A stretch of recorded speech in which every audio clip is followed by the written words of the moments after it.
I'm Annie. And I'm Leah.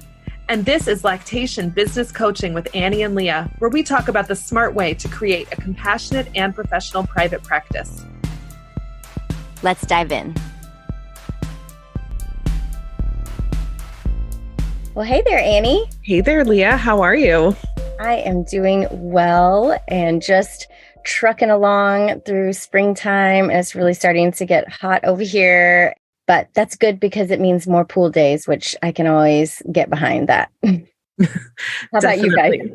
Not hot yet, but getting nice, getting to be spring weather. And I'm actually driving upstate later this week to speak at the annual convention for the New York State Speech Language Hearing Association. I'm excited about it just because it'll be a fun time away. I'm not really interested in any of the other programming. It's has nothing to do with babies. So yeah. I'm I don't know. But my talk that I'm giving is I'm put together two talks I've given before. So the one I'm giving is called Hold On for One More Day, Case Coordination for Lactation Private Practice. And I put together my Hold On for One More Day talk that I've given before, which is following the client journey from first contact through you're done, whatever that means. And then how to run an outpatient lactation consult, which is goes through the nuts and bolts of what actually happens, went from the start of the visit to the end of the visit.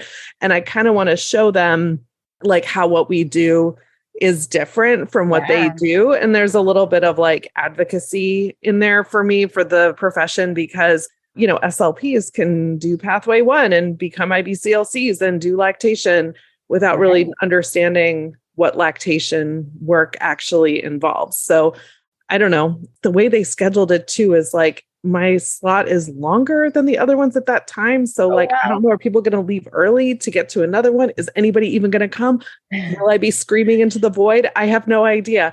Yeah, that's happening later this week.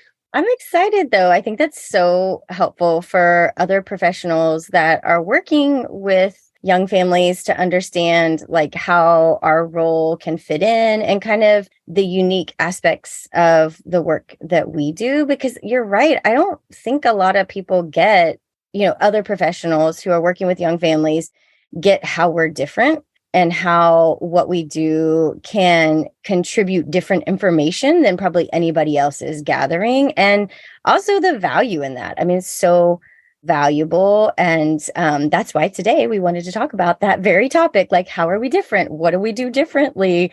I think we need to figure out different ways. And I love that you're kind of taking the charge on this, different ways that we can communicate what we do and its value, but also how it's so different, that's a big piece of advocacy for our profession and where people that might be referring can understand the aspects and contributions that we can make to the healthcare team and how that information might not be able to be gathered from anyone else but the lens of a lactation consultant. So I definitely think this is an important conversation, and this will just be a tip of the iceberg for the conversation because I feel like we had some really good points, but also there's so much more to it than what we could ever talk about in the podcast. But it's a really great thing to keep this advocacy up because I feel like people need to know what we do. No, they really do. I'm always surprised. I guess I shouldn't be at this point that sometimes people view our work or finding a lactation consultant the way they view finding a doula, in that the most important thing is do they vibe with you, for lack of a better way of saying it. But you're okay, some doulas, are this kind of doula and others do it another way. And so you're kind of well, what do I want? And a lot of that has to do with what kind of birth you're planning and what, are you planning to have interventions? And so some doulas are specialized in that. So sometimes I feel there might be a perception that you're going to find a lactation consultant. You're okay, well, my goal is to exclusively breastfeed. So I need this kind of lactation consultant. Right. Or my goal is to give bottles when I go back to work, or my goal is to exclusively pump, and kind of thinking that that's 3 different people that the person that can support you with bottle feeding is not going to be interested in supporting you with exclusively breastfeeding, or the other way around, when really we're clinicians. We're like, okay, like you would go to see a podiatrist if you want to walk, if you want to run, if you want to play tennis, if you want to like sit on your couch. It's like, it's a foot. Like Right. I'm dealing with your foot, which Yeah. is going to be doing many different things depending on what is happening in your life right now. Right. And so it's hard to help people understand. They just see us as this like touchy-feely member of the care team and Right. not really understanding all the clinical training that goes into it.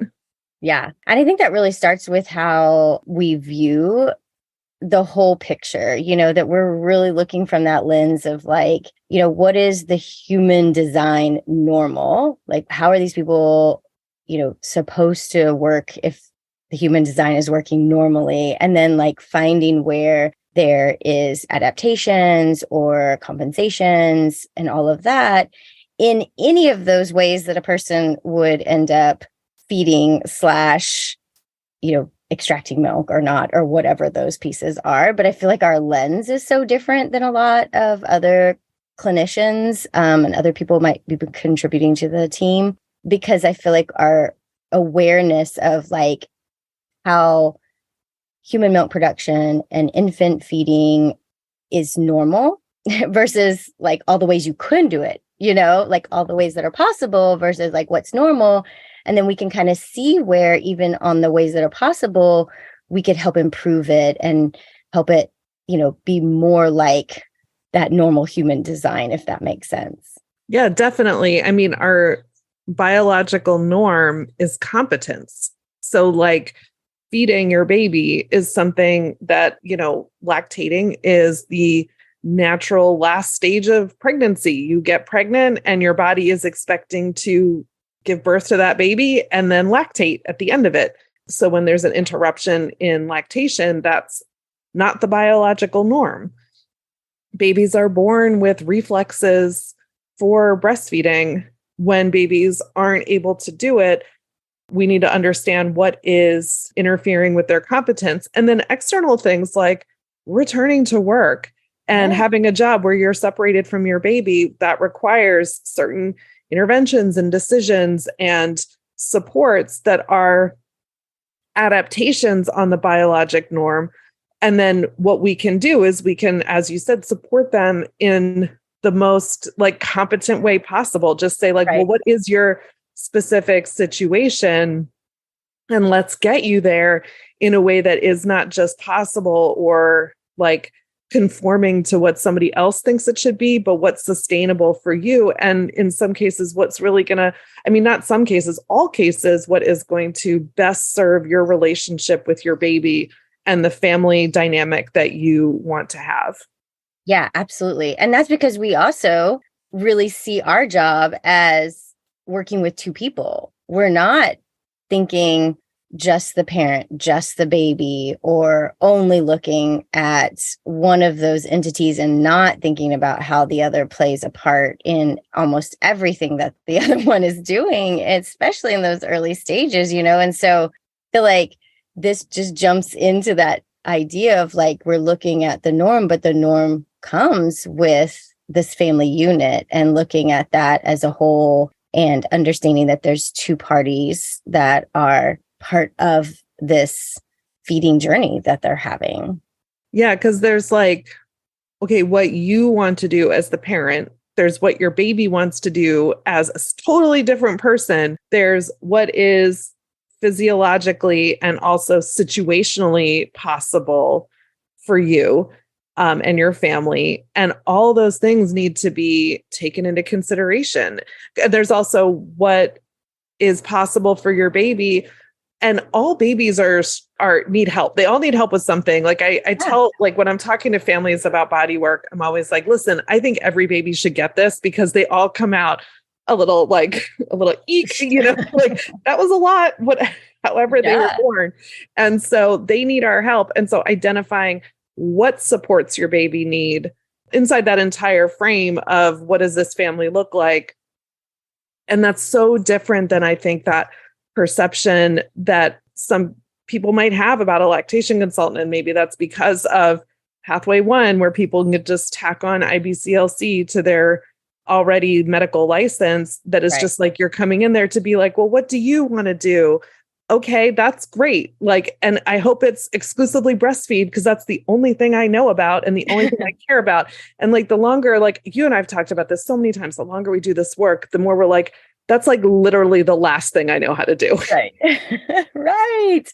It is so true. And like being able to see like where things are going wrong because you know where the norm kind of baseline sits. And like, if you don't have that awareness, if you haven't had that exposure from other professionals who, you know, might tack on lactation, kind of looking from this, I don't know, maybe some book knowledge, but you're definitely not able to kind of see these two units working together and the interplay and interchange, maybe as much as somebody who's like, you know, in the trenches day in and day out with these families, kind of seeing the challenges, but also seeing, you know, when it is quote unquote kind of normal physiology, normal competency, you know, and I feel like it's really hard to communicate that because the way that you can get IBCLC tacked on, I feel like then we kind of have like these different segments of being an IBCLC or different, I don't know, ways that you could, you know, practice as an IBCLC that then make what you do and what you see and what you're capable of like a little bit different, would you say? Yeah, definitely. I mean, I think like providers who are focused on the baby side of things, I think there's maybe more of a tendency to look at pathology or just to kind of go there and say, well, you know, here's like, I mean, not to pick on, I'm just going to be meeting these speech language pathologists this week, but pathologist is in their name, right, you know, or even like a physical therapist or an occupational therapist. You go to these providers because you've identified that there's a problem, that there's a pathology that needs to be sorted out and worked through and corrected.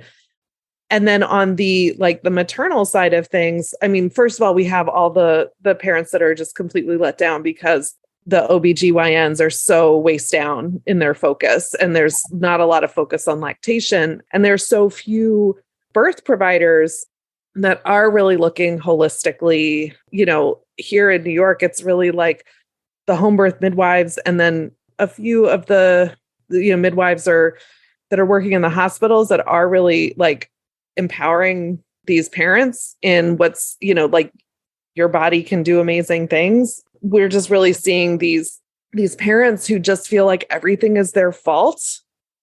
And that's something that I think if you're used to dealing with parents who are bringing their babies to you because they've identified their baby needs help, that is so different than a parent walking in there and saying, my baby won't latch. I must be doing something wrong. And you and I, we see that all the time. They all say that. They all say, I just can't get the latch right. And meanwhile, like the baby's like tied to the tip and like looking behind them, you know, the whole time and like, you know, dysregulated.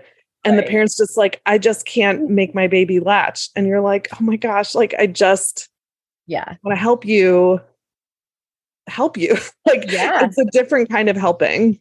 And also like helping them see their baby and helping them understand the pieces, the big important pieces in the latch process that their baby's bringing to the table. And even in the, you know, making process and all these things that like their baby brings a big chunk of all of this to the table. I mean, I tell parents that all the time, like, you can really only bring about 50% to the table and your baby's going to bring the other 50%. So we can't blame any of the problems on one party or the other because, you know, like, so putting all the blame on you is, like you said, it's like so sad, but also like, it's so important for them to understand that it isn't all in their hands. Like there's a big part that the other partner in this relationship is going to bring in, and both sides of that equation need to be evaluated and sorted out so they can both bring the, you know, as much as they can to the table.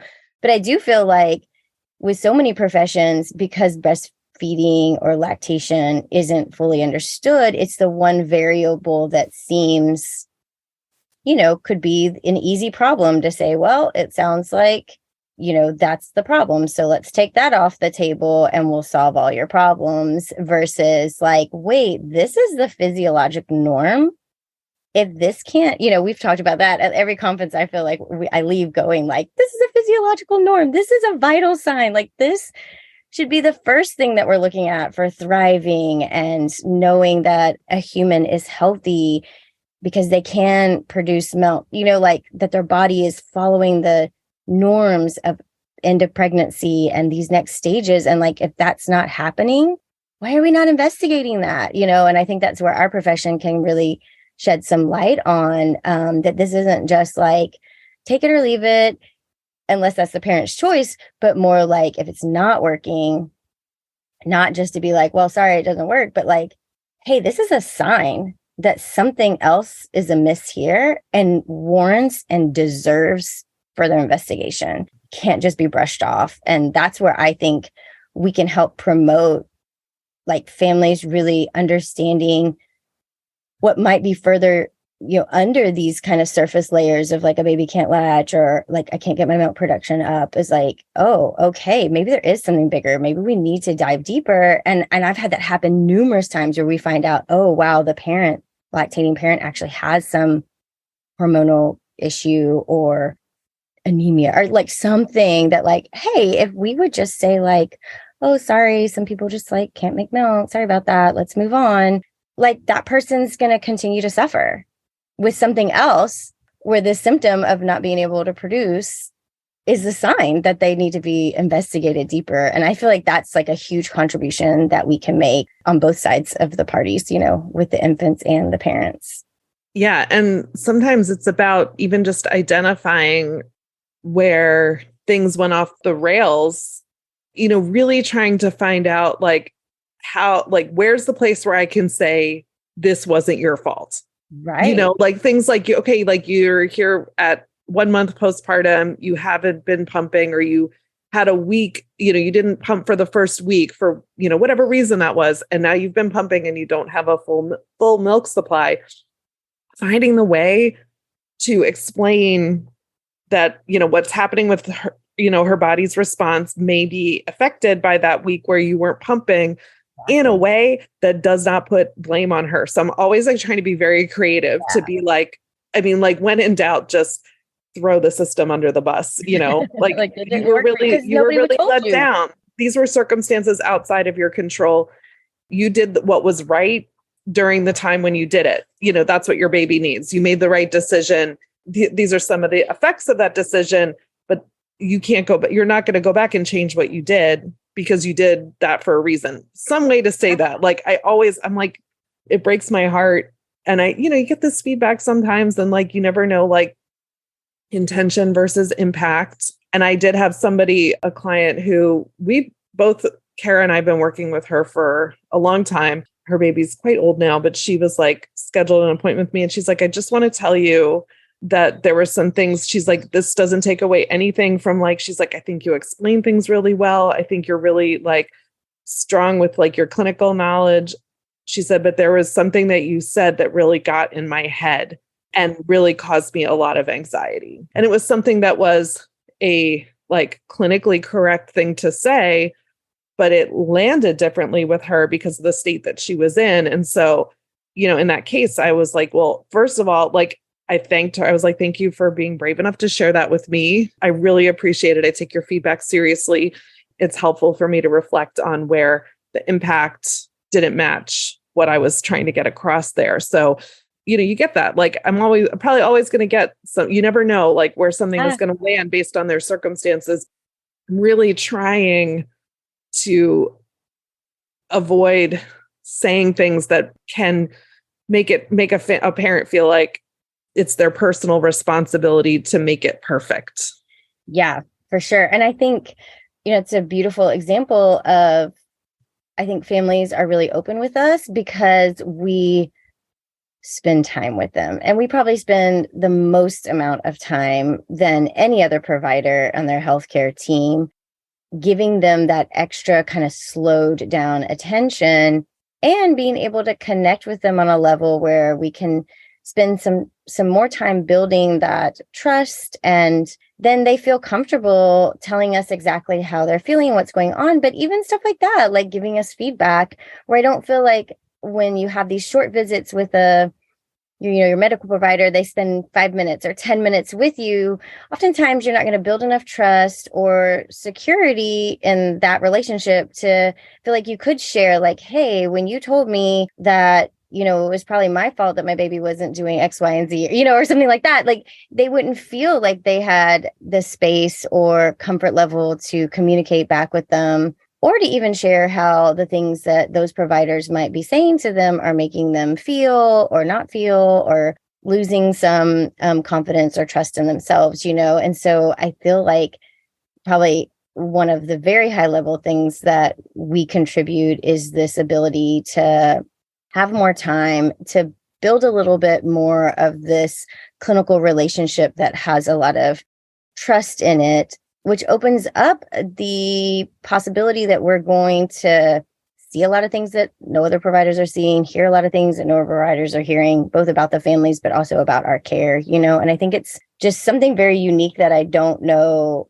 a lot of providers understand the time spent and like what a difference that makes, because they've never, I doubt very seriously that many clinical providers, especially like pediatricians and OBs, have ever spent 2 hours with a family, a dyad. Like, maybe I know, like the extreme situations ever, but like, I can't imagine that that's ever happening, and how much that changes your perspective, but also like what you can get out of the visit and everything, like how much more you can information and understanding of the situation that you can collect with that you just cannot collect in 10 or 15 minutes, And our biggest challenge when it comes to getting paid by insurance companies is about that particular issue. Like, I would have no problems with insurance if I knew how to run a visit in 25 minutes. Like, right. I'd be golden. I'd be, seeing 10 people a day and getting paid for them, but I don't know how to do that. And I don't really want to know how to do that. So working to get the insurance system is not really set up to recognize that kind of effort. But also, when you were talking, I was thinking about the one thing that I always get so sad when a family comes to me and they're like, well, they just said my baby is lazy. Oh, you get that lazy, we need to stop calling babies lazy. Just stop. There is no lazy baby. I know, not on this planet. That the human race would not have gone on if babies were born lazy sometimes. Like, babies are working as hard as they're capable of working. And it is I have such a, soapbox moment whenever I hear that, because I'm like, your baby is doing the best it can. I always say that the human race would not survive if, evolutionary, we just sometimes created lazy babies. That's not how it works. All babies are trying to survive and they're doing the best they can. There's always a reason that they appear lazy, but they're not innately lazy, Yeah, I'm just sleepy or, whatever. There's always a reason. Yeah, it's not physiologically possible for a baby to be lazy. Right. It's so hard. It's so rewarding. And then it can be so frustrating when you don't have enough time, or insurance or finances get in the way, and you can't really continue that relationship for whatever reason. I know most of us are more generous when it comes to, going beyond our boundaries, and doing more than what we're getting paid for, because of that investment we have in the families. And just, it does feel so satisfying when you see that parent and that baby have that moment together where you're right now you're the only two people in the world. Yeah. And whatever that looks like, whether they're bottle feeding, breastfeeding, using a supplementer at the breast, just, doing some baby massage or looking at each other, whatever is happening in that moment, getting to witness that and see that never gets old. Yeah. And it's why we keep going through, because yes, we do all these things different, but they come with a heavy toll. And the heavy toll is because we spend so much time, we do get our hearts and our minds invested in trying to support them as best we can. It's harder to detach from all of it when you are part of this person's day for such a long period of time. It's like you really see all the ways that you could have a positive impact. And you just, well, I don't know if I'm speaking for everybody, but definitely for myself, I just see like I could help so much. And then, you just become like you said, kind of like pushing a little bit, being more generous, because you can see what an impact like them understanding this or being able to do this, or just like getting them to that place where they can have that really beautiful, peaceful moment. And from all of the work that we've done and all the outcome studies that have been done, like how impactful that is. And like you're literally changing two people's lives when we can help families build this relationship, whatever that relationship needs to look like for them. And I feel like that makes it like a heavy toll on us. So even though we choose to do this really hard work in this really different way than any other healthcare professional, I feel like we walk into it, you got to like understand that like, this is going to be a heavy toll and it's worth it. But it's also like all the podcasts we've done on like boundaries and self-care, and like, you gotta, find a way to work through all those emotional pieces of it too. And I think it like comes with the pros are we can really do all these things that we've listed today in a different way.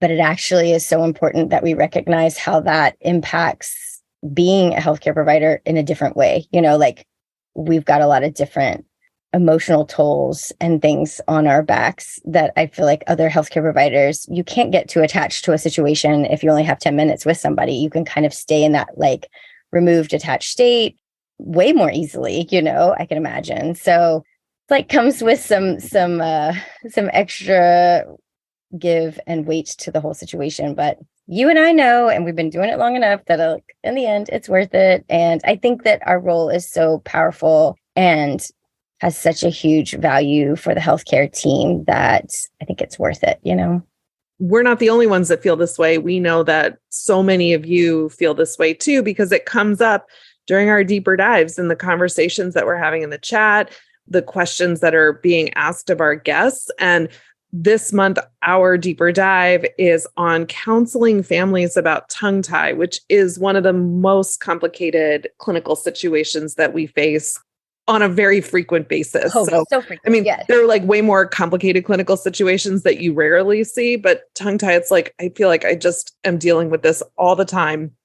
And our special guest this month is Melissa Cole, MS IBCLC. And you may know Melissa as an instructor, an herbalist, and she teaches about using herbs for milk supply and milk production. She also teaches about tongue tie oral rehabilitation and is an amazing wealth of knowledge on this topic. And we're so excited to have her come, but we're going to be specifically focusing not on the clinical techniques around tongue tie or identifying tongue tie, but what does it look like to support a family who is dealing with a baby that has a tongue tie, and what that looks like and how it is different for different situations, and all of those deep pockets of clinical counseling skills that we need to have. I am so excited about this because, like you said, it's something that we face every day, but there's also like just so much nuance to each individual case that I feel like, I kind of have to chameleon to each situation so much that it really requires a lot of different skills and understanding, because every family kind of has like a different approach to how they want to deal with it, how they're feeling about it, and then a whole bunch of limitations because of our healthcare system around treatment and like all those aspects of things. I think it just requires us to pay a close attention, because we do encounter this so often, of like expanding our toolbox on helping those families from that counseling perspective. Because I feel like it's an area where you really need to have like a lot of different tools, because each time I encounter this, I feel like it kind of has this different evolution from it, whether it's like the parents are really receptive or they're not receptive, or they're like, the pediatrician says, no, there's not any problem, or all those different nuances, which require us to be like, okay, if this happens with this, then I know I can kind of share this information or talk about these concerns with them or have them ask these open-ended questions, So I just can't wait. I'm so excited about this. And I think it's going to be one of those talks that like goes down in the history of like our deeper dives of like, this will be one I'll be coming back to. And I know that will be really just such a wealth of knowledge shared. Because Melissa is so awesome and she just has so many wonderful resources. But then she also has, this ability to kind of show us the different ways that she has incorporated these wonderful counseling skills with us. I'm excited. If you want to join our deeper dive this month, it's happening on May 22nd at 2 p.m. Eastern, 11 a.m. Pacific. It is a Zoom with Melissa Cole. Everybody who signs up gets the recording. You can also sign up for a deeper dive subscription, which gets you enrollment in every live deeper dive that we host, plus access to our complete vault of deeper dives going back to January 2020. You can sign up for that through the link in the show notes, or you can join us at Patreon and you will get these benefits. Plus, if you're a member at a certain level for a certain amount of time, there's a little bit of swag that you can get too. So there's two ways that you can get involved on a regular basis, or just show up for Melissa's. That's cool too. Whatever works for you. We just would love to have you there. Yes, please join us live if at all possible. The live talks are so awesome and we really get so much value out of hearing everyone's questions and interactions and feedback. Yes, we have the guests, but we also get this wealth of all these other providers, other lactation consultants, and their feedback too. It's just such a great learning experience. And it's not learning in a vacuum. It's learning with a whole bunch of people around you that can share what their perceptions are and what they're getting out of the talk too, and hearing their questions, because you're not alone. Probably everybody else is thinking the same thing. So we love getting to hear that, be like, oh, I wanted to ask that same question. I can't wait to see you in a couple of weeks for Melissa's talk. Yeah, I can't wait. And we will see you all there. Until then, bye. Thanks for listening. To learn more about our monthly deeper dives and how to support our podcast for as little as $1 a month, visit lactationbusinesscoaching.com. Don't forget to leave us a rating and hit that subscribe button so you never miss an episode.